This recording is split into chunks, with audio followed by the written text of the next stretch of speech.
Oke. Sudah, Kak? Ya. Oke, kita akan mulai. Assalamualaikum, damai sejahtera untuk kita semua. Selamat pagi, sahabat seluruh keluarga.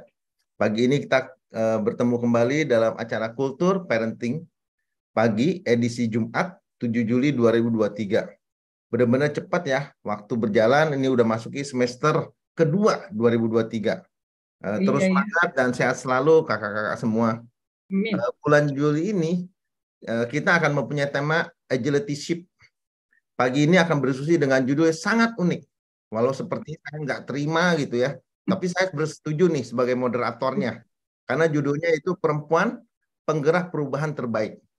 Maunya protes, tapi saya tahu pasti pembicara mempunyai alasan yang sangat luar biasa nih ya untuk dengan judul ini. Apalagi pembicara pagi ini sangat luar biasa.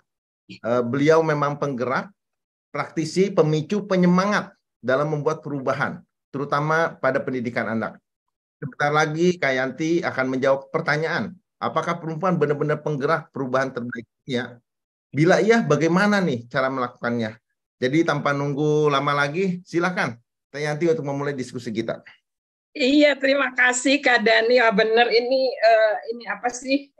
Semangat pagi. Nah, semangat pagi teman-teman. Buat yang sakit cepat sembuh, kalau flu juga teman-teman yang lainnya. Ayo ajak-ajak teman-teman yang lain, terutama yang perempuan. Sebenarnya sih apa ya, judulnya ini dari Kalau Flu. Saya sendiri katanya bicara dasawisma, tapi jadinya perempuan penggerak perubahan. Jadi apa yang disiapkan akhirnya jadi siap nempel-nempel. Nggak apa-apa ya. Izin share screen ya, nggak hafal soalnya. Bentar. Oke. Iya, sudah terlihat Kak Dani dan teman-teman? Sudah terlihat, Kak Yanti. Oke, sebentar. Ini harus digeser-geser. Sudah, terima kasih itu Kak Yanti. Iya, memang karena baru selesai dibikin. Udah. Oke, ya ini saya biasalah seperti biasa saya kumpulkan dari apa yang menjadi apa ya sesuatu yang ingin saya tunjukkan dan memang menginspirasi perubahan yang luar biasa bagi saya khususnya dan perempuan-perempuan di Indonesia pada umumnya gitu ya. Teman-teman, di sini saya hanya menunjukkan saja beberapa sosok yang sangat inspiratif bagi saya. Ini penggerak perubahan yang luar biasa gitu ya di era di mana digital platform itu mulai lebih digalakkan gitu tahun 2015 Mbak Anis sama Titi, aduh anak muda yang luar biasa ini memanfaatkan change.org. Mungkin teman-teman tahu ya, di awal menjelang 2014 waktu itu diskusi tentang pilkada langsung atau tidak gitu. Akhirnya dengan perjuangan yang luar biasa dari sosok anak muda ini, Titi Anggraini bersama teman-temannya di Perludem, kita mengenal pilkada langsung sampai sekarang ya. Dengan segala haru birunya begitu ya, kita berhasil untuk melakukan perubahan yang luar biasa dalam pemerintahan ke depan. Saat itu dan ke depan. Lalu yang kedua terkait dengan apa yang saya pernah mencobanya selama 3 tahun bekerja dengan teman-teman Migran Care. Wah, saya udah deh angkat topi luar biasa ya. Pokoknya kalau kita begadang itu seperti saya semalam di depan laptop, mereka itu begadang di pelabuhan, di bandara, di tempat-tempat di mana kemungkinan buruh-buruh migran yang dianggap bermasalah itu berusaha berlindung gitu ya. Dan perjuangan Mbak Anis Hidayah dengan Migran Care-nya mendapatkan penghargaan yang luar biasa ya dari ini ya Yap Tiam Hin waktu itu ya.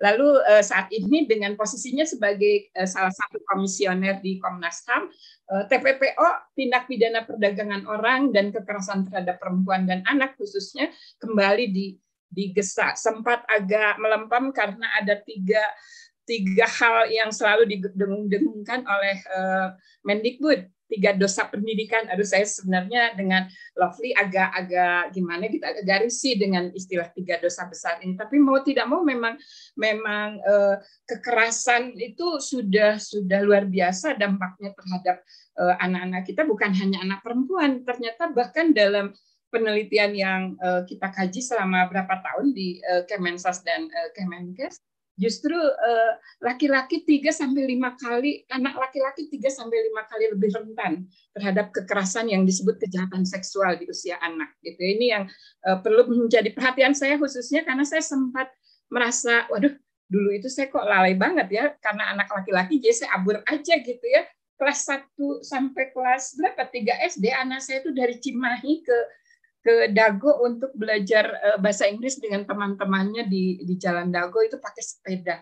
Luar biasa ya kalau ingat dengan hal itu, aduh, benar-benar berterima kasih sama Yang Maha Kuasa kalau kita masih dalam lindungannya gitu. Nah, ini yang saya belum pernah ketemu dengan Mama Aleta, tapi kegigihannya yang luar biasa dalam memperjuangkan hak-hak adat, terutama perempuan terkait sumber daya alam. Ini memang bukan hanya karena dia sudah menerima penghargaan, memang perjuangan panjang, bayangkan 13 tahun, dari tahun 99 sampai 2012, bersamaan sih dengan perjuangan awal Kerlip waktu itu ya, 99 sampai 2012, memperjuangkan agar ada model di setiap provinsi, ada satuan pendidikan ramah anak waktu itu, dan berhasil dengan nilai waktu itu berapa ya, 500 miliar.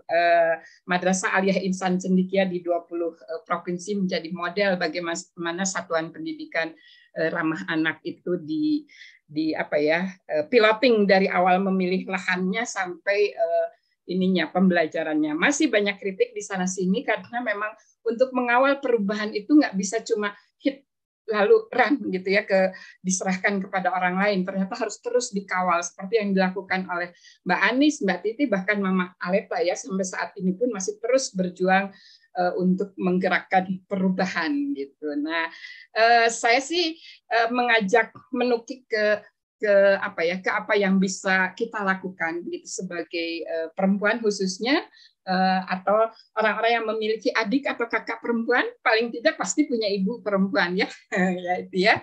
Nah, dalam perjalanan kami di Operate khususnya, dan di Kultur Parenting di Akademi Suluh Keluarga yang dikelola oleh Kak Lovely, saya seringkali diingatkan untuk lebih memiliki waktu untuk diri sendiri. Ini memang sesuatu yang rasanya kok ini banget gitu, ego banget gitu, tapi ternyata waktu untuk diri sendiri ini ternyata membuat saya jadi lebih apa ya, lebih bisa melihat di mana batas-batas itu bisa kita pancangkan gitu. Kadang-kadang saya ditegur anak-anak saya, baru kemarin anak saya bilang, Bu, boundariesnya, Ibu harus tahu di mana batasan itu. Nah, ini yang sering kita lupa. Rasanya kalau sebagai seorang penggerak, peduli diri itu kayaknya ego banget gitu ya. Padahal itu mulai dari peduli diri itu justru kita bisa benar-benar memancangkan perubahan yang melekat dan jadi basis di dalam upaya kita membangun peradaban yang lebih berkeadilan ya, khususnya bagi kaum yang rentan, perempuan dan anak. Nah, jadi teman-teman, terutama yang perempuan, ayo siapkan waktu untuk diri sendiri, gitu ya, waktu untukku saja, gitu, benar-benar untuk menghargai semua yang telah aku lakukan sendiri, dan benar-benar waktu yang meskipun mungkin cuma sesaat melihat ke kehijauan, ke taman, ke apa gitu ya, terus kemudian kita jadi mood untuk melakukan yang biasa kita lakukan, atau bahkan yang dobrakan yang ingin kita lakukan dengan lebih baik lagi. Jangan lupa teman-teman, ini yang masih harus diingatkan. Saya juga masih harus mengingatkan diri sendiri untuk terus membuat jurnal. Saya malah belajar dari anak saya yang paling kecil ya, dia membuat di buku kecilnya seperti ini gitu ya, membuat bullet jurnal yang aduh saya sendiri ngelihatnya susah sekali, tapi dia konsisten untuk melakukan itu gitu ya, dengan bullet jurnalnya gitu. Luar biasa memang ya. Ini ternyata sangat membantu, paling tidak ketika beberapa minggu yang lalu sahabat-sahabat muda di Kerlip ingin menelusuri jejak dan perasaan saya sebagai perintis Kerlip gitu ya. Ada tulisan-tulisan di beberapa blog yang ternyata pernah saya buat gitu ya, termasuk tulisan-tulisan di Kompasiana. Sayang memang kesini mulai agak agak males. Lalu ini yang saya pelajari dari Cik Meli dan kawan-kawan ya, praktek mindfulness ini memang yang perlu menjadi perhatian kita sebagai penggerak perubahan gitu, karena kalau kemudian kita tidak fokus pada apa yang ada hari ini, kita terlalu jauh ke depan dan terlalu mengancangkan jauh ke sana gitu ya, ini bisa membuat kita benar-benar kelelahan gitu. Jadi tetap pada periode tertentu kita membuat setting goals yang luar biasa dalam bentuk impian. Kalau 2018 lalu kita mendorong ya di Forum Anak ada gerakan papan mimpi gitu ya, tetap harus diturunkan dalam goals-goals yang lebih mudah terukur. Misalnya dalam 6-12 bulan apa sih yang harus kita miliki? Boleh kan kita bilang begitu? Bisa jadi memiliki apa? Waktu yang lebih leluasa misalnya buat saya agar bisa ngomong anak cucu saya gitu ya. Saya beberapa hari ada di sini aja belum ngomong dengan intens gitu karena ada banyak yang harus saya selesaikan. Nah ini praktek baik kami di perkumpulan Kerlip bersama mitra. Pertama, 3 langkah peduli diri ini menjadi penting untuk ditularkan. Jadi bukan hanya sekedar papan mimpinya, tapi mau jadi apa sih kita ke depan. Ini yang menjadi catatan perjalanan saya dan Lovely khususnya melahap buku-buku terkait dengan habituasi ya, pembiasaan. Bagaimana menjadi pribadi yang unik dan mandiri itu bisa kita pancangkan gitu, kita tuliskan, kita tempel besar-besar di tempat yang mudah terlihat, lalu kita melihat apa sih sesuatu yang sudah nggak bisa ditoleransi lagi. Misalnya, saya nggak bisa lagi menghabiskan waktu 24 jam sehari, 14 jam sehari semalam gitu, ketika cucu saya ternyata lagi senang main gitu. Harusnya saya bisa bergerak untuk bisa mengajak cucu saya main. Tapi gimana ya, ini kerjaannya nggak bisa lagi. Wah, ini berarti kaderisasi di Kerlip harus segera dilakukan, nggak bisa ditoleransi lagi gitu ya, harus segera ini dilakukan. Lalu apa sih yang ingin kita miliki, bahkan harus kita miliki nanti? Paling tidak bagi saya kebebasan waktu itu jadi sangat penting gitu ya. Waktu adalah uang ternyata ya Mbak Wita dan kawan-kawan, dan bukan hanya waktu ya, finansial juga harus merdeka sehingga saya bisa kapan saja berhenti dan kapan saja bisa memulai kembali. Nah, untuk peduli sesamanya ini yang kami lakukan bersama teman-teman pemimpi perubahan gitu ya.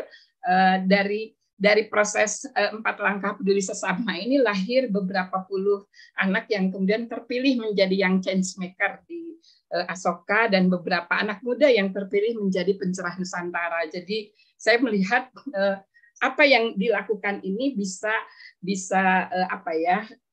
ditularkan, diduplikasi lah gitu ya. Pertama, merumuskan isu sosial di sekitar kita ya, anak, perempuan, dan keluarga. Lalu belajar dari para pembaharu gitu, para penggerak seperti tadi sosok-sosok Mbak Anis, Mbak Titi, dan Mama Aleta ya. Kemudian mengenal prinsip asset based thinking ini penting saya pelajari dari guru yang menjadi pengawas Kerlip, yaitu Ibu Nia.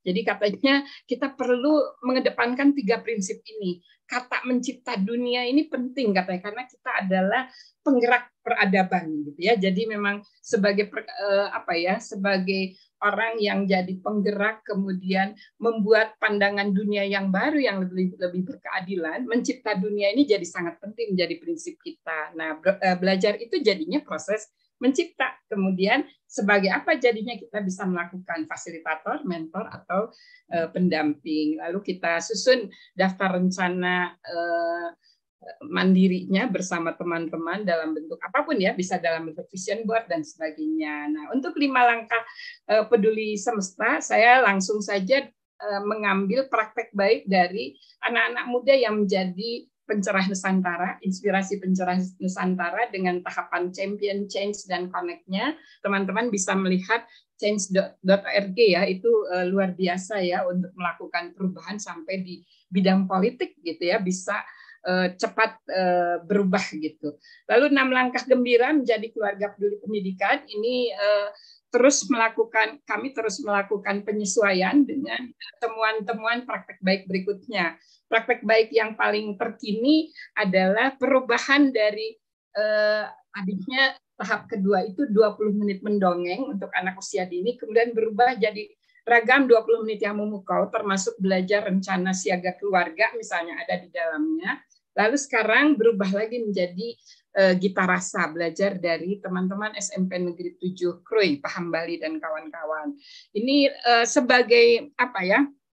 Langkah terpisah, 6 langkah ini sudah banyak dilakukan oleh sahabat-sahabat Kerlip di 28 provinsi, tapi sebagai langkah 6 langkah berurut ini baru piloting dilakukan di beberapa titik ya, salah satunya di Kampar. Kemudian terinspirasi dari komunitas ramah anak yang dibentuk dari aksi CDF-nya Nabila, salah satu changemaker Asoka muda.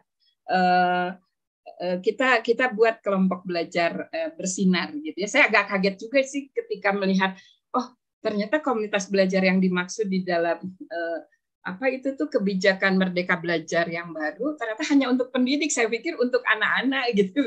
Ini saya kira ini perlu dikedepankan lagi bagaimana kelompok belajar ini belajar tentang bagaimana menjadi sesuatu yang diharapkan bisa menggerakkan perubahan di masa depan. Nah, setelah itu jangan lupa kita sama-sama tetap bersikap tanggap terhadap perubahan, karena ini dengan perubahan yang luar biasa cepat, kita juga jadi perlu lebih sigap. Nah, bagaimanapun upaya-upaya yang kita lakukan ini adalah bagian dari upaya mendidik diri kita sendiri. Pendidikan sebagai usaha sadar dan berencana ini juga menjadi catatan penting bagi kita di dalam upaya memastikan diri kita, khususnya perempuan, menjadi penggerak perubahan. Nah, ini praktek baik kami di desa, di kabupaten sangat tertinggal dan sangat tertinggal, kemudian udah mulai berkembang dan di kota yang maju ya, Bandung.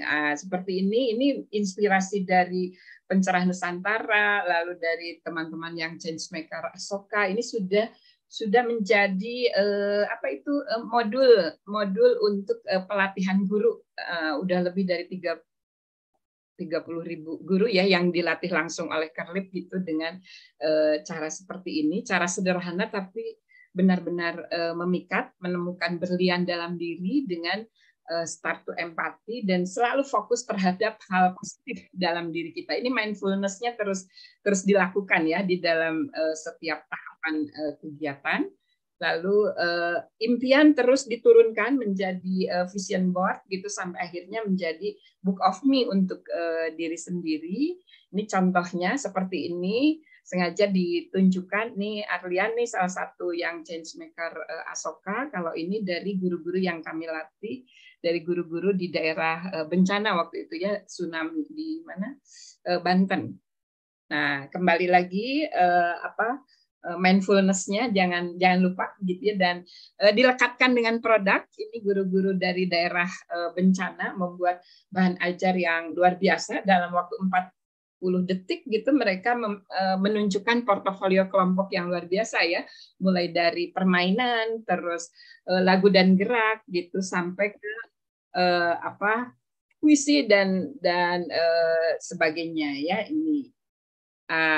Ini yang kami pilih di dalam POP, strategi intervensinya seperti apa untuk bisa menyamakan persepsi dengan teman-teman guru. Ada 200 guru ya yang menjadi mitra kami.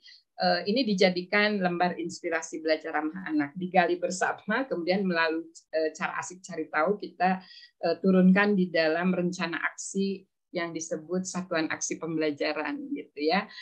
Kemudian seperti biasa merumuskan ide sosial dengan membuat pasar idenya gitu ya. Di sini dikaitkan dengan apa yang menjadi strategi intervensi kami. Ini jadinya dalam bentuk membuat libra praktek baik dari guru panutan. Lalu matriks penanganan kasus disiplin positif ini memang salah satu yang menjadi prioritas kami di dalam upaya untuk mencegah bahkan mengurangi serta menangani kekerasan di satuan pendidikan dan bullying ya. Nah, ini yang terbaru praktek baik terkini yang dibuat oleh siapa? Pak Hambali dari SMP Negeri 7 Krui. Jadi teman-teman kalau datang ke Krui itu ada apa ya, tempat surfing dunia katanya di sana ya, indah sekali. Tapi di sana ada banyak sekolah yang wah, anak-anak tuh sampai harus menginap di kandang kambing dekat sekolah karena saking jauhnya dari tempat tinggal mereka ya, daerah-daerah yang sangat tertinggal ya seperti itu.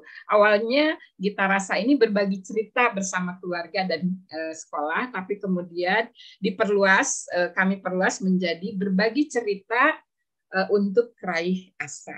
Nah, sesuai dengan niat awalnya, memang di dalam kegiatan 20 menit yang memukau itu mulai dengan kegiatan ayah mendongeng pada anak usia dini. Lalu kemudian diperkuat karena lebih banyak anak-anak persekolahan yang membutuhkan ini, gitu, 6 langkah gembira menjadi keluarga peduli pendidikan ini. Jadinya ini untuk anak-anak justru yang membaca buku nyaring lalu kemudian menyampaikan apa isinya, didiskusikan dengan anak-anak.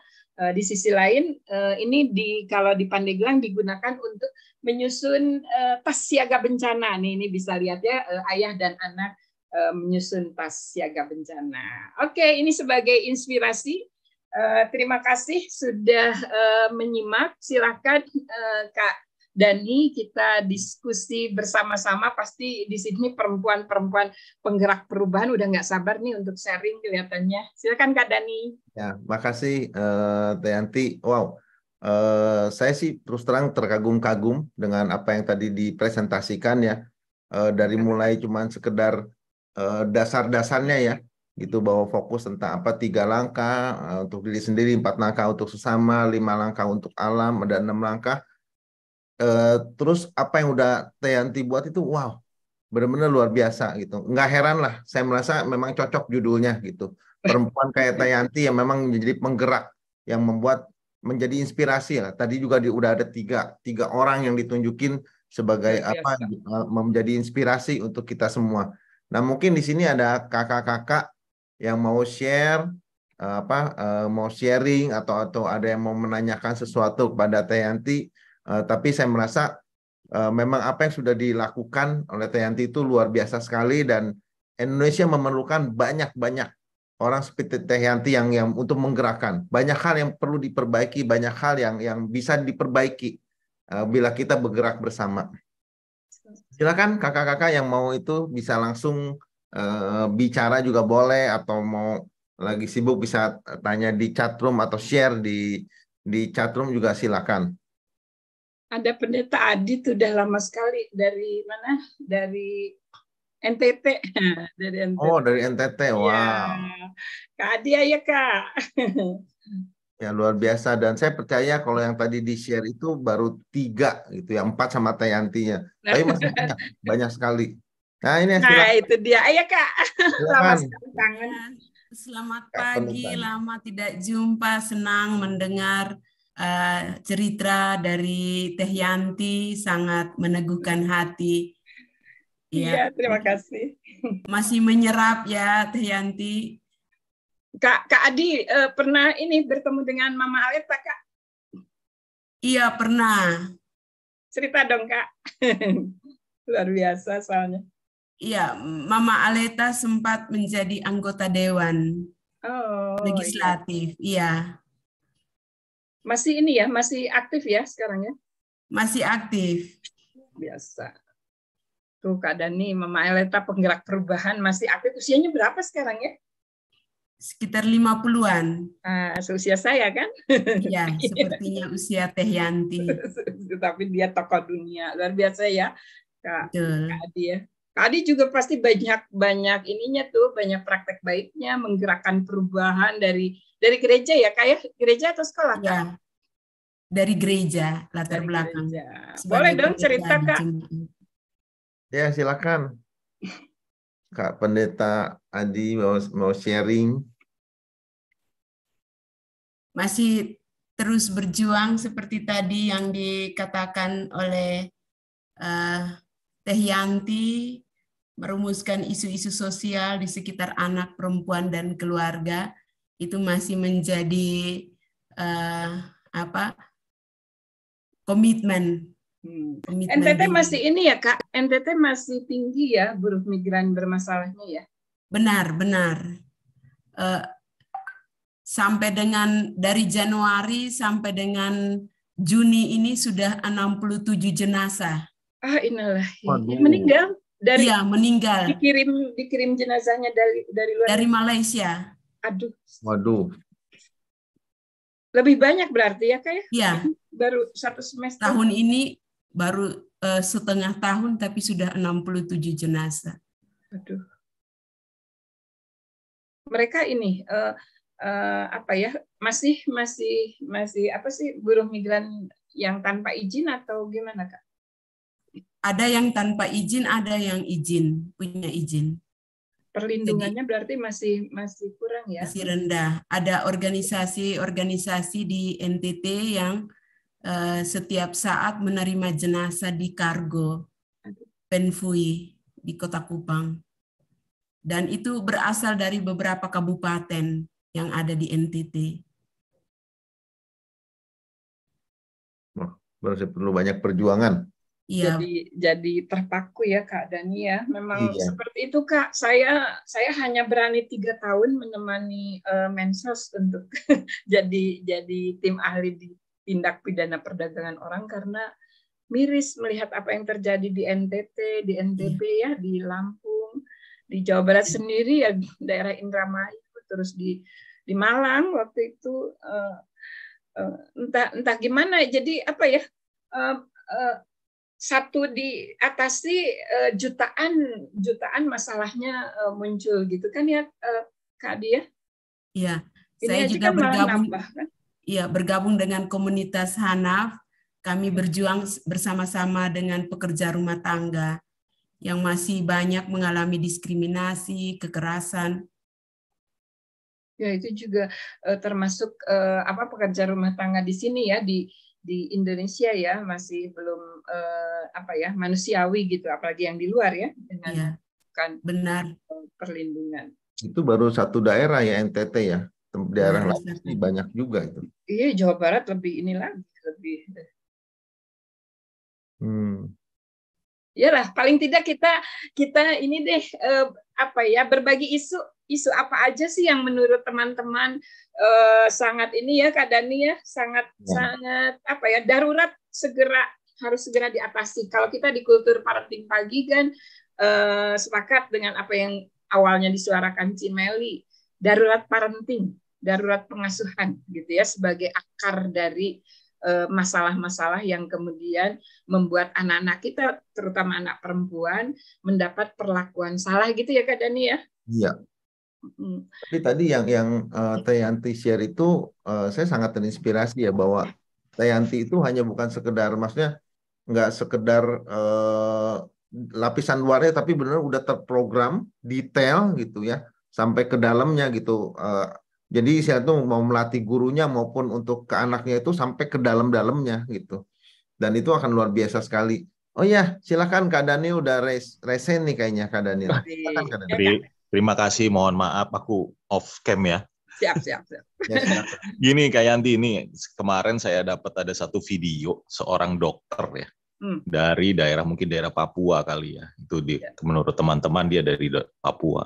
Itu banyak sekali anak-anak di bawah umur itu kena penyakit kelamin dan hamil di luar nikah gitu, banyak sekali di daerah sana. Ya, saya pikir juga mungkin di daerah-daerah lain pun sudah mulai merambat ke sana juga gitu. Jadi persepsi anak-anak ini tentang hubungan seks itu udah mulai berubah nih, udah mulai lepas gitu sepertinya gitu. Nah, mungkin itulah isu yang baru nih yang saya baru ada. Kemudian juga ada isu bahwa mau menikah tapi nggak punya anak, itu juga ada. Isu itu juga membuat jadi pikiran bagi saya gitu. jangan-jangan kita kayak Jepang gitu lagi, nggak ada lagi siap-siap seperti Jepang gitu ya. Iya, waduh, ini makanya isu-isu seperti ini nih mulai berkembang nih di kalangan remaja. Gitu Kak Yanti, terima kasih. Iya, terima kasih Kak Daniel. Kak Dani izin ya langsung menanggapi ya. Ya silakan.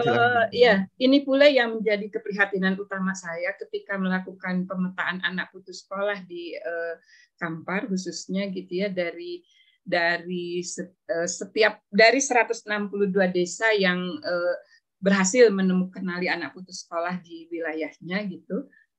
Ternyata kebanyakan putus sekolahnya karena hamil di luar nikah, bahkan yang banyak ngambil risiko menggugurkan kandungannya dan meninggal gitu ya. Jadi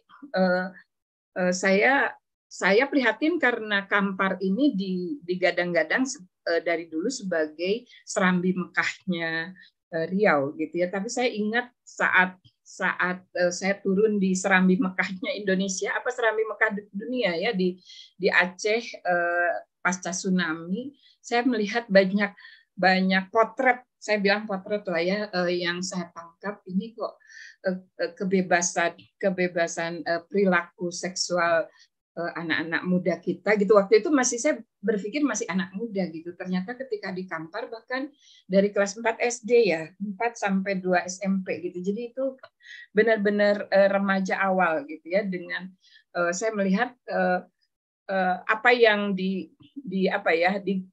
didorong oleh pemerintah bahwa pengasuhan itu. Jadi waktu itu kami bersama dengan multi pihak kan mendorong adanya RUU pengasuhan ya.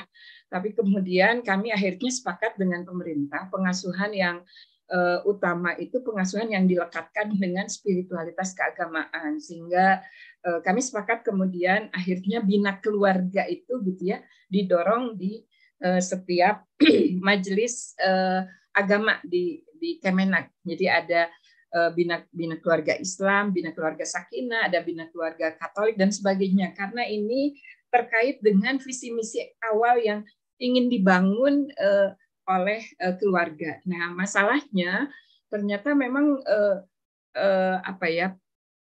saya belum bergerak ke pendidikan seksnya ya.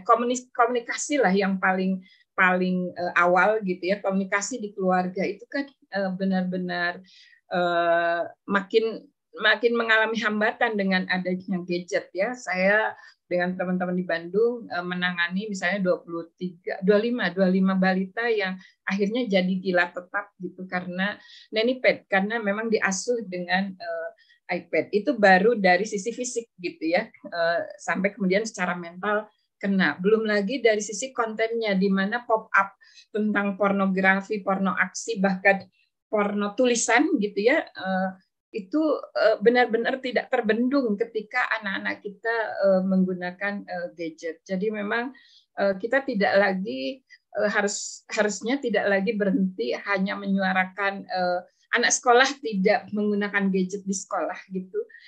Kita perlu meniru ahlinya, bahkan siapa itu yang punya Microsoft ya, yang melarang anaknya menggunakan gadget sebelum usia 14 tahun. Jadi di dalam konsep Islam ada tanda-tanda taklif, tanda-tanda balik. Untuk perempuan sudah haid, untuk laki-laki sudah mimpi basah. Tapi dari sisi usia, begitu usia 15 tahun itu sudah taklif. Jadi benar-benar memang menggunakan gadget itu baru bisa dimulai ketika kita sudah taklif, sudah dewasa, sudah bisa membedakan baik dan buruk, benar dan salah gitu. Bagaimana kita bisa memegang teguh, anak-anak kita bisa memegang teguh tentang perbedaan ini? Ini memang butuh pendidik utama dan pertama di rumah untuk sadar betul dia menjadi teladan. Bagaimana tidak ada di tengah-tengah, tidak ada yang ambigu. Kalau baik ya baik, kalau buruk ya buruk, kalau benar ya benar, kalau ya salah gitu ya. Konsekuensinya seperti apa gitu, bukan hukuman ya, konsekuensi logis yang kemudian disepakati di dalam keluarga itu seperti apa ketika batasan ini mengabur gitu, anak-anak kemudian jadi permisif gitu. Ini yang menjadi keprihatinan kita, sehingga kultur parenting khususnya di Akademi Suluk Keluarga, Lovely dan saya dan kawan-kawan, Kak Dani, Kak Irwan, Kak Meli, Kak Bagus, Dr. Bagus dan Dr. Trigun gitu sama-sama sepakat bahwa parenting ini adalah pendidikan, gitu ya. Parenting adalah usaha sadar dan terencana. Jadi ayo, paling tidak 28 yang hadir di sini, terutama saya, gitu ya, menyadari betul bahwa sebagai orang dewasa di sekitar anak, kita adalah contoh yang yang paling mudah dijangkau untuk ditiru. Karena anak-anak kita kan imitator terulung ya di usianya. Saya sih hanya bisa menjawab seperti itu, Kak Daniel, karena saya tahu Kak Daniel tahu betul jawabannya seperti apa. Tapi saya sih berharap memang bina keluarga itu sejak anak usia 15 tahun ya, itu anak-anak dewasa itu sudah dikenalkan dengan parenting sebagai usaha sadar dan terencana, di mana di dalamnya prinsip-prinsip hak anak itu menjadi pondasi dan kemudian tujuan bersamanya paling tidak saat ini disepakati untuk menjadi profil pelajar Pancasila sejati. Dan di dalam profil pelajar Pancasila sejati, domain pertama adalah spiritualitas keagamaan ya, akhlak mulia gitu. Itu dulu yang kita pegang teguh di keluarga kita masing-masing. Gitu dulu ya Kak Dani. Ya. Oke, ini ada Kak Sari, tapi saya mau nanggapin sedikit yang tadi Tayanti bilang itu. Pertama, setuju dengan keagamaan dan juga komunikasi ya. Jadinya saya juga setuju karena gimana anaknya mau istilah itu ngelepas dari gadget, sementara orang tuanya kita ini yang nyontohin gitu. Kita sendiri yang sibuk dengan gadget, ya otomatis mereka jadi itu. Jadi sangat setuju bahwa kita lah dari orang tua perubahan itu ada. Silakan Kak Sari, mau udah resen? Selamat pagi, Assalamualaikum. Halo Kak Yanti, apa kabar? Baik. Ya, Kak Lovely, Kak Dani, dan kakak-kakak hebat semua. Saya juga sangat miris dengan hot issue saat ini, itu perdagangan manusia. Terutama sempat di tempat saya tinggal sekarang itu adanya penculikan anak. Dan di situ saya sangat warning sama anak saya bahwa kamu harus bisa jaga diri. Dan yang tadi Kak Yanti sampaikan juga, betapa mirisnya dengan gadget. Gadget itu merubah semua yang tadinya harmonis jadi tidak kondusif ya Kak ya. Terutama kondisi di rumah, semua saling sibuk dengan gadget. Jadi maksud saya itu gini, bagaimana dari kakak-kakak semua di sini menyikapi isu yang menurut saya perdagangan manusia yang sudah dari dulu. Dari saya di Bekasi juga penculikan anak tuh marak, yang diambil organnya, dijual dan lain hal. Sampai saya pindah ke Jawa Tengah pun saya mendengar ada beberapa penculikan dan itu dekat dengan sekolah anak saya, dan saya langsung aduh gitu kan, jadinya ya gimana. Tapi balik lagi bahwa kita hidup gak sendiri, ada Allah, insya Allah nak gitu. Yang penting saya kasih nasihat, kamu harus begini, jangan ini. Jadi seperti itu. Maksudnya kita langkah apa, kita selain orang tua masih nasihat sama anak pasti tentu kan, tapi kita kan nggak mungkin berada 24 jam bersama anak kita ya Kak ya. Nah itu jadi upaya apa dari pemerintah ini kok, maksudnya masalahnya kan itu udah bukan setahun 2 tahun mungkin ya kakak-kakak ya, mengenai perdagangan anak, penculikan anak, mungkin dewasa sekalipun diketemukan udah hilang organnya, dijahit tahu-tahu ketemu tapi sudah hilang ginjalnya lah, sebelah jantungnya atau apapun itu. Yang saya dengar di Bekasi kan juga seperti itu. Maksudnya upaya apa gitu ya dari pemerintah sendiri untuk kok kriminal ini makin parah. Dan yang terakhir Kak, itu terjadi di keluarga saya sendiri itu adalah cyberkriminal, pencurian data yang efeknya merugikan gitu, mengambil finansial si korban. Nah ini yang menurut saya tuh kok sekarang makin banyak sekali kriminalitas ini, bukannya turun, tapi kok menurut saya malah makin bervariatif gitu. Nah kira-kira upaya apa kita gitu ya? Saya gemes gitu karena ngeliat itu, emang saya bukan siapa-siapa, cuman saya ingin mempunyai salah satu kontribusi positif untuk hal-hal yang menurut saya nggak adil lah ya gitu. Kenapa sih orang kok mau enak, nggak mau kerja, tinggal ngambil punya orang gitu ya Kak ya. Nah itu sih Kak Yanti. Jadi isu yang saya dengar terbaru saat ini di sekitar saya dan juga yang saya tahu gitu ya Kak ya. Terima kasih. Selamat pagi. Aduh terima kasih Kak Sari, Kak Dani. Ayo Kak. Ya, itu udah ada. Ini ada Kak Irwan, ada ini siapa, Kak Mutakim ya? Mau ya, Kak Mutakim dari atau bukan? Bukan, ini dari anak Ya, SLBM anak Loksemawe. Mau sharing, Kak? Udah buka. Sambudi, Mas. Sambudi, Kak. Oh, Mas Sambudi. Ya, apa kabar, Pak Sam? Alhamdulillah sehat, Kak. Alhamdulillah. Ini udah lama nggak bergabung. Ini tadi ada kesempatan, kan alhamdulillah sekali juga mendengarin apa yang Kakak sampaikan, kok rasanya memang luar biasa. Alhamdulillah bisa ikut pencerahan juga gitu.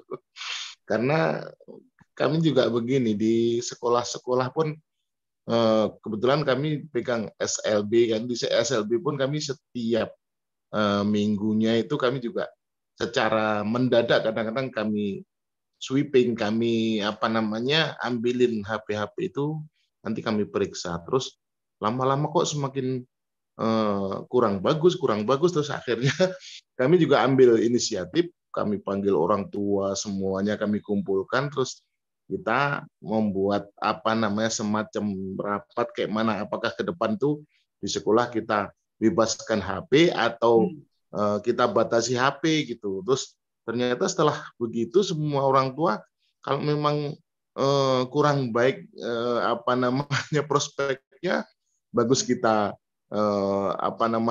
haramkan HP gitu. Maka akhirnya terus selama ini kami ya terus tidak dibenarkan untuk membawa HP ke sekolah gitu, karena kan efeknya juga luar biasa. Ini konten-konten negatif yang dilihat oleh anak-anak juga membawa efek yang negatif kan kayak gitu. Maka akhirnya sekolah kami selama ini sekarang ini diharamkan untuk membawa HP gitu. Jadi ya alhamdulillah pengaruh-pengaruh yang negatif yang masuk itu akan terprotek, kecuali kalau dia memang ada di rumah gitu kan, harus orang tua sendiri yang di rumah lah yang harus mengawasinya. Juga kita ajarkan untuk melihat riwayat-riwayat yang dilihatnya gitu, kita ajarkan kepada orang tua. Jadi mudah-mudahan hal-hal yang negatif itu akan terbendung secara pelan-pelan gitu, Kak. Mudah-mudahan ini bisa menjadi ini gitu. Iya. Oke lah, Kak, sebagai tambahan aja gitu. Terima kasih, pengalaman di sekolah. Iya. Di kolom chat ada yang nanya nih, Tayanti. Silakan. Dari Kak Babe Ramses ya. Dibilang saat ini ada beberapa daerah yang isunya mengalami gizi buruk anak atau stunting. Bagaimana menurut Kakak dalam isu ini? Oke, jawab pertanyaan dulu ya, baru berkomentar ya Kak Dani ya. Ya, silakan Kak. Terkait stunting, kebetulan saya sejak 23 Juni tahun lalu berada di kampus dan tugas utama saya yang pertama memang zero stunting. Ini memang masalah yang dihadapi sama halnya dengan akarnya di parenting juga gitu. Jadi kami memang melihat bina keluarga balita ini jadi sangat penting di dalam upaya penanganan stunting, dan untuk pencegahan justru bina keluarga remajanya yang lebih diutamakan gitu, karena banyak yang kemudian kami coba lakukan. Misalnya pertama di Kampar itu sebagai contoh lah, karena Kampar jadi nomor 2 terbaik di Indonesia dalam penanganan stunting ya. Terima kasih kepada teman-teman yang bekerja keras untuk ini. Dari 1.350 anak yang ditemukan stunting, ternyata setelah diverifikasi kembali, validasi datanya menurun jadi sekitar 850-an gitu ya. Ada yang keluar, ada yang kemudian jadi gizi kurang gitu, jadi ke sana. Lalu kemudian upaya percepatan penanganannya memang harus diiringi dengan upaya pencegahan yang tersistem gitu, karena kalau tidak upaya 6 bulan yang dilakukan dengan program pemberian makanan tambahan khusus untuk menambah kalori anak-anak yang terkena stunting ini kemudian akan berulang lagi dan jadi lebih banyak gitu ya. Saat ini di Kampar sudah turun jadi 662 dan ditargetkan sampai akhir tahun ini turun menjadi 4%. Nah, Kampar bukan kabupaten yang tertinggi stuntingnya, tapi ketimpangan yang terjadi di Kampar itu luar biasa. Dari sisi kemampuan fiskal, Kampar adalah kabupaten ketiga dengan fiskal tertinggi di Indonesia, tapi hampir seluruh desa sangat tertinggal ada di Kampar. Dan yang disebut desa sangat tertinggal itu bahkan oleh orang yang menjabat sebagai jabatan tinggi lah di Pemkab Kampar, ada yang menjabat sampai 9 tahun, 7 tahun, bahkan belum pernah datang ke satupun desa sangat tertinggal itu ya. Dari sisi persentase sangat tinggi stunting, miskin ekstrimnya gitu. Tapi dari sisi jumlah di situ memang jarang penduduknya gitu ya. Justru yang paling miris adalah di daerah-daerah yang padat. Seperti misalnya kalau di Kampar di Kecamatan Tapung, di mana pendatang banyak. Nah, pendatang ini kebanyakan karena tumbuhnya perkebunan sawit dan terisolir gitu ya untuk bisa mendapatkan akses termasuk mendapatkan gizi yang baik lebih murah gitu. Jadi terlalu mahal ongkosnya gitu sehingga yang ada yang dimakan gitu. Kebanyakan yang ada yang dimakan tuh kayak gitu apa sih mie kecil gitu ya yang seperti itulah. Sementara orang tuanya bekerja keras di perkebunan gitu. Jadi saya kira ini memang upaya untuk mencapai zero stunting juga zero miskin ekstrim yang dicanangkan oleh Presiden kita harus selesai di tahun depan. Ini perlu mendapatkan dukungan penuh dari kita semua dan perempuan menempati peran yang luar biasa strategis. Gitu ya. Saya sangat terbantu oleh Ikatan Bidan Indonesia di Kampar. Sampai menemukan anak putus sekolah pun mereka yang justru melaporkan ribuan. Sementara dari guru-guru dan kepala sekolah sangat sedikit saya mendapatkan dukungan itu ya. Total ada 29.619 anak usia 7 sampai 21 tahun yang berada di garis kemiskinan ekstrim gitu ya, yang perlu diadvokasi untuk bisa menjadi penerima PIP agar bisa tetap belajar bersama teman sebayanya. Di samping memang urusan tadi ya gizi buruk, gizi kurang, bahkan stunting yang sekarang ini upayanya terprogram dengan ini ya seperti biasalah pelembagaan. Jadi kalau kami di Kerlip ini ada 3 strategi besar yang biasanya kami lakukan untuk melakukan perubahan ke arah yang kita harapkan bersama. Pertama dari sisi harmonisasi kebijakan, harmonisasi program, pokoknya harmonisasi di setiap lini untuk memperkuat kolaborasi ABGCM-nya ya, akademisinya, bisnisnya, government-nya, komunitasnya, juga medianya gitu. Karena media juga memegang peranan yang sangat penting. Lalu yang kedua, pelembagaannya. Nah, di sini contoh terbaik yang kami lakukan adalah adanya sekretariat nasional yang bisa menghimpun 7 kementerian dan lembaga untuk berupaya dari ER to DRR, dari emergency response ke disaster risk reduction. Dan ketika terjadi pandemi, Seknas ini cepat bergerak meskipun kita lupa dengan tadi itu ya, belajar dari rumah, kemudian kita tidak mewaspadai kemungkinan penggunaan gadget yang sampai bisa merusak seperti ini gitu kan. Alih-alih belajarnya jadi lebih cepat, yang ada justru anak-anak sampai usia yang sangat kecil jadi terpapar dengan gadget dengan segala hal yang menurut kita salah bagi anak-anak ya. Yang ketiga, partisipatif, termasuk partisipasi anak. Kenapa partisipasi anak ini penting? Karena mereka adalah pemilik masa depan. Jadi dari sejak awal itu disertakan, bahkan diutamakan untuk memberikan suara sejak di Musrenbangdes sampai ke Musrenbangnas gitu, meskipun di beberapa daerah termasuk Kampar sendiri masih dekorasi hanya ada gitu ya, masih seperti itu. Tapi sebagai sebuah upaya ini memang perlu terus kita suarakan. Beberapa hal penting yang tadi ya, zero tadi itu menjadi komitmen pemerintah yang sekarang gitu ya, untuk di 2024 itu yang saya tahu 3 ya. zero miskin ekstrim itu sudah ada impresnya, zero stunting bahkan sudah ke perpres ya. Yang ketiga zero anak putus sekolah, ini memang sudah dari dulu tapi baru sekarang nih bahkan DPR setuju untuk menambah alokasi 13 triliun untuk bukan wajib belajar 12 tahun tapi wajib belajar 13 tahun karena ini bukan ke atas ya tapi ke bawah ke anak usia dini. Saking sulitnya kita melakukan intervensi keluarga, akhirnya PAUD pun diwajibkan gitu, terpaksa seperti itu agar kelas orang tua di lembaga PAUD itu bisa dihidupkan dan melalui intervensi ini upaya-upaya untuk mengatasi darurat parenting yang berujung pada stunting, berujung pada miskin ekstrim, berujung pada putus sekolah dan kekerasan dan sebagainya itu bisa diantisipasi. Ini sekaligus mengomentari Pak Samsudin dan Kak Sari ya. Memang sih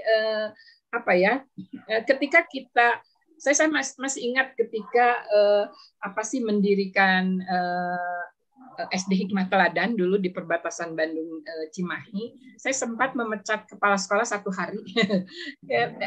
Alasannya sepele waktu itu, kita sudah sepakat yang namanya tata tertib itu baru ditetapkan jika sudah 3 bulan berturut-turut bisa dijalankan bersama.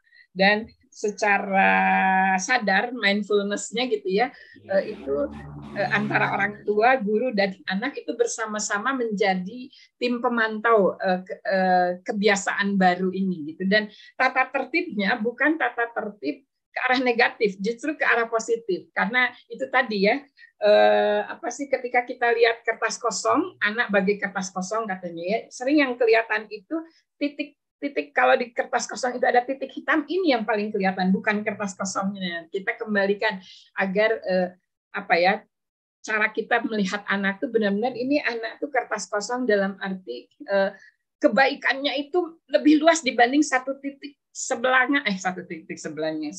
nila gitu yang merusak susu sebelanga katanya ya kalau di peribahasa ya. Kita sibukkan diri kita untuk melihat hal yang positif. Masih menggunakan sistem poin, tapi poinnya meniru apa yang dilakukan oleh TOEFL ya. Kalau kita hadir ikutan tes kan sudah dapat hadiah tuh 250 poin gitu ya, karena udah bayar kan, bayarnya mahal itu ikut TOEFL, apalagi IELTS. Nah ini kita juga menggunakan itu, jadi sudah ada bekal poin gitu dan nggak boleh ada pengurangan, yang ada justru penambahan. Untuk hal-hal yang dianggap salah, nah ini sekaligus yang sedang kita kumandangkan melalui fasilitator nasional Satuan Pendidikan Ramah Anak. Untuk yang salah tidak ada namanya tata tertib, yang ada adalah mekanisme penanganannya, karena kita kan bukan lembaga hukum Satuan Pendidikan itu. Rumah juga apalagi gitu, nggak ada hakim, nggak ada jaksanya kan gitu, nggak bisa, bahkan di pengadilan pun seseorang diputuskan bersalah kalau benar-benar terbukti gitu ya, secara adil ditetapkan. Kalau enggak ya praduganya tak bersalah. Nah ke anak juga begitu gitu, ke anak nggak boleh urusannya dengan hukuman, tapi konsekuensi logisnya tetap perlu dicari. Nah tadi seperti contoh yang saya tunjukkan bagaimana tata tertib untuk menerapkan tata tertib yang ramah anak di Satuan Pendidikan Ramah Anak yang kami bina. Itu biasanya isu yang paling sering mengemuka, belanja isu dulu ya sama ya, isu yang sering mengemuka adalah terlambat. Dicari tahu dulu kemungkinan alasannya tuh apa gitu, selama ini apa, nah akar masalahnya ini yang selesaikan bersama. Sama lah dengan masalah gadget juga udah jelas gadgetnya yang bermasalah itu cara kita memegang gadget memang tidak dewasa, bahkan orang dewasa pun tidak cukup dewasa untuk megang itu gitu ya, terbiasa dengan baik seperti itu. Berarti memang kita harus sepakat sampai usia 14 tahun atau berarti sampai lulus SMP ya baru anak boleh menggunakan gadget, dan itu konsekuensinya pemerintah kemudian harus menyediakan laptop atau komputer gitu ya di sekolah yang bisa diakses. Di sekolah kami misalnya kami membuat jaringannya intranet gitu. Ada apa sih kalau gitu, ada servernya, tapi semua komputer yang ada di ruang itu kosong dari ini, biar nggak diserbu tadi ya pornografi, porno aksi itu. Jadi benar-benar dikendalikan dari server untuk menggunakan itu. Nah, bagaimana dengan di rumah? Orang tua perlu sama-sama memilih dan memilah peralatan apa yang seharusnya ada dan aman bagi anak-anak kita ya. Kak Dani sudah jam 8:05 ternyata ya.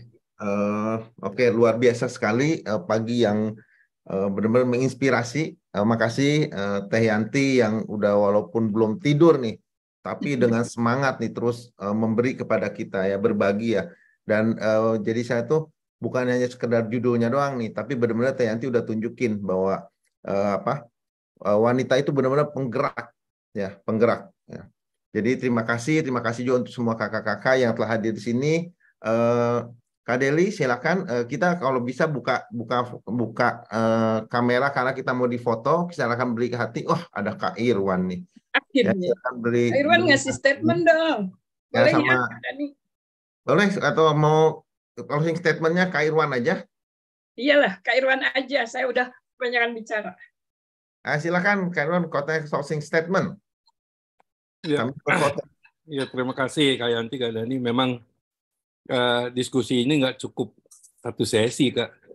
Itu mungkin bukan 1 semester juga, mungkin 3 semester gitu. Jadi memang permasalahan anak-anak dengan kemajuan teknologi itu udah sejak kapan ya? Saya kira Pilgub, Pilpres kemarin juga jadi stunting udah jadi pertanyaan, masalah kekerasan seksual menjadi pertanyaan. Saya pernah juga sharing bersama dengan teman saya Dr. Boyke, demikian banyak kekerasan, khususnya kekerasan seksual gitu kan. Nah kan tanggung jawabnya ya tanggung jawab bersama. Jadi memang dalam konteks ini langsung tak langsung Kak Yanti juga tadi menyampaikan ya. Jadi ada nggak bisa 1-2 institusi tapi mesti pentahelix ya. Jadi keterlibatan semua. Artinya mestinya ada kesadaran dari kita semua bahwa ini ada sesuatu yang darurat gitu. Nah, supaya mungkin saya tambahkan sedikit aja supaya mungkin kita punya juga target yang real gitu ya. Ya katakan yang sekarang ditanangkan juga oleh Kemenko PMK itu kan 2045. Jadi kita di sini nggak bahas politik 2024 tapi kita 2045. Jadi Indonesia emas itu akan seperti apa? Siapa yang mengisi mereka pada saat itu adalah mereka mungkin yang sekarang berusia 2 sampai 22 tahun ya. Jadi yang 22 tahun itu puncak karier, yang 2 tahun ini yang backup-nya. Nah, mudah-mudahan itu bisa menjadi kesadaran kita bersama dan ini juga selalu kita sharing kemana-mana supaya ayo kita mulai jadi tidak ada yang salah, kita semua bisa berkontribusi memberikan ide-ide yang briliannya gitu ya. Mulai dari konsep yang multidisiplin ilmu sampai yang kecil-kecil. Satu catatan dari teman di neuroscience. Nah, ternyata hal yang kayak sederhana dia narkoba kalau tidak merusak itu lebih mudah disembuhkan dari merokok, kecanduan. Merokok itu parah, termasuk kecanduan seksual. Jadi fantasi seksual itu parah sekali.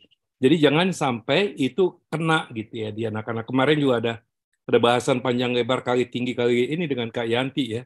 Dengan rumah-rumah yang sempit di desa-desa itu, dengan tutup pintunya, boro-boro pintu ya pakai gorden saja, di mana anak-anak kecil itu melihat hubungan suami istri, orang tuanya.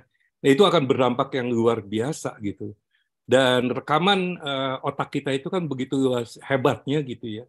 Dan itu juga akan bisa tidak akan mudah terhapus, bahkan tidak bisa dihapus. Mungkin reframing dengan suatu hal yang positif. Saya kira gitu, mudah-mudahan tidak menjadi ini ya Kak Yanti, Kak Dani dan kakak-kakak semua. Mari kita selalu berkolaborasi untuk berbuat sesuatu untuk bangsa ini. Terima kasih. Assalamualaikum warahmatullahi wabarakatuh. Waalaikumsalam warahmatullahi wabarakatuh. Setuju, Kak Irwan. Terima kasih. Ya, terima kasih Teh Yanti, Kang Irwan, dan semua kakak-kakak semua. Saya akan tutup untuk kultur parenting pagi ini. Mohon maaf sebesar-besarnya bila ada perkataan, pernyataan, atau gestur tubuh yang kurang berkenan. Kami tidak ingin menyakiti, tidak ingin menghina, tidak ingin merendahkan, dan juga tidak ingin menggurui. Kami hanya ingin membagikan apa yang menjadi keyakinan kami dan apa yang kami kerjakan dalam kehidupan sehari-hari. Sekali lagi, Assalamualaikum, damai sejahtera untuk kita semua. Selamat pagi. Waalaikumsalam. Selamat pagi. Terima kasih Kak Dani. Terima kasih. Selamat Terima beraktivitas. kasih. Terima Selamat kasih. pagi semua. Salam kenal Pendeta Adi. Ya. Permisi. Ya. Pamit. Pamit. Pamit ya Kak Deli, terima kasih.